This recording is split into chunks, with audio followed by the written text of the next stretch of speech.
Hello dear students, তোমরা সবাই কেমন আছো? রুটস অফ বায়োলজির পক্ষ থেকে তোমাদের স্বাগত।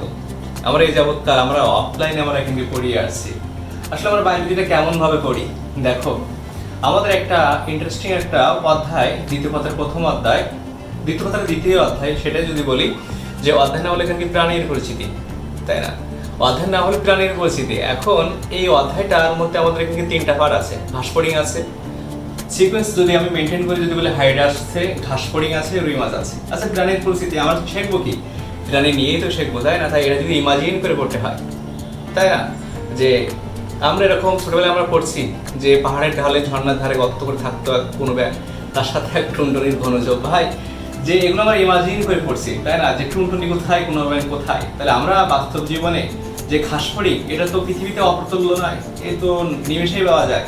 তাহলে আমরা যখন এই ঘাসফড়িং বলি, আমরা যখন রুই মাছ বলি, তাই না? আমরা যখন হাইড্রা যখন বলি না, এগুলো আমরা যদি প্রত্যক্ষভাবে যদি এখানকে মানে দৃশ্যমান হয় বিষয়টা, যদি আমরা ধরে ধরে পড়ি না, এর বাহ্যিক যে উপাঙ্গগুলো আছে, তাই না? যে মস্তক বক্ষ উদরে ভাগ করা হয়, তাই না? যে বিভিন্ন ট্যাকমাটায় ভাগ করা হয়, যে মস্তক কোনটা, বক্ষ কোনটা, উদর কোনটা, প্রত্যেকটা যদি আমরা পার্টিকুলার যদি দেখে তাহলে ডানা কয়টা, এর পা কয়টা, এর পুঞ্জক কি, তাই না?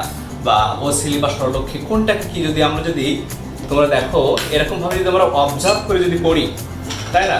তাহলে এইগুলো আমাদের সারা জীবন কি হবে, আমাদের এখানে এগুলো মনে থাকবে। সবাই দেখা গেল যে দিন শেষে বলে যে আসলে ঘাসফড়িং অনেক কঠিন, তাই না? আসলে আমি যদি ইমাজিন করে যদি পড়ি আমার কাছে কঠিন, কিন্তু আমি যদি প্র্যাকটিক্যালি যদি আমার কাছে যদি তোমরা দেখো, এইগুলো যখন আমাদের কাছে যখন দৃশ্যমান হবে কোনটাকে কি বলে, তখন তোমাদের কাছে কিন্তু আসলে বিষয়টা কেমন হয়, সহজ হয়, তাই না? তোমাদের এটাই বলি যে আমাদের বয়ের শাখাতে ব্যাচটা খুব রানে আছে, এবং দেখা গেলে আমাদের অটোমেটিক দুইটা অধ্যায় শেষ হয়ে গেছে। রবি মঙ্গল বৃহস্পতিবার এই 4টার সময়, যে 4টার সময় আমাদের একটা সিরিজ আছে রবি মঙ্গল বৃহস্পতিবার, এই 4টা সিরিজে আমরা যে অধ্যায়ের অর্থাৎ কি প্রাণীর পরিস্থিতির যে টপিকটা নিয়ে অর্থাৎ কি যে পাঠটা নিয়ে আমরা আলোচনা করবো, সেটা হলো কি ঘাসফড়িং। তোমরা যদি খোঁজ নাও, যারা টপার আছে, আমি যদি পাবলিক বলি, মনোযান বলি, আশেপাশে যারা আছে, তারা সরাসরি আমাদের ব্যাচে যুক্ত, এবং কয়েকটা সিট ফাঁকা থাকলেও থাকতে পারে, না থাকলেও থাকতে পারে। তোমরা যারা এখনো পিছায় আছো, এখনো তোমরা যারা বায়োলজি নিয়ে দ্বিধাদ্বন্দ্বে আছো, এক কথায় তোমরা জয়েন করো, তোমরা যুক্ত হও, তোমরা দেখো আসলে বায়োলজি কেমন ফিল দিয়ে করতে হয়, তাই না? আসলে সার্থক একটা কথাই বলে দিই যে আমরা যখন বায়োলজি আমরা যখন পড়ি না, দেখা গেল যে আমি একটা অধ্যায়ের উদাহরণ দিই, আমরা যখন কোষ বিভাজন যখন পড়লাম না, তখন আমরা কিন্তু যদি নোট করে যদি পড়ি যে মাইটোসিস কাকে বলে, তার প্রক্রিয়া, যে এবং মাইটোসিস কাকে বলে, তার ধাপগুলো, এবং কি মাইটোসিসের গুরুত্ব, এবং কি তারপর মিওসিসের এখান কি প্রকারভেদ এবং তার গুরুত্ব, তাই না?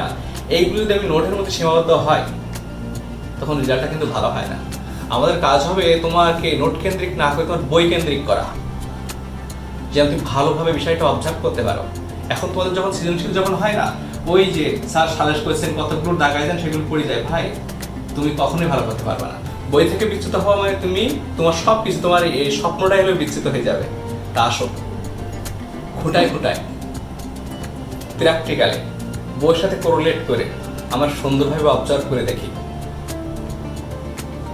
দিন শেষে তুমি সবার থেকে আগে থাকবে। আর তোমরা এটাই জানো, আমাদের বায়োলজিতে যারা পড়ে একটা অধ্যায়ের জন্য 5টা করে ম্যাটেরিয়ালস পায়, যেটা আমাদের খুলনায় খুবই দুর্লভ। যদি বলো টপাতের ব্যাচ কোনটা, এক কথায় রুটস অফ বায়োলজি। ঠিক আছে, শুভকামনা সবার জন্য, দেখা হবে বিজয়।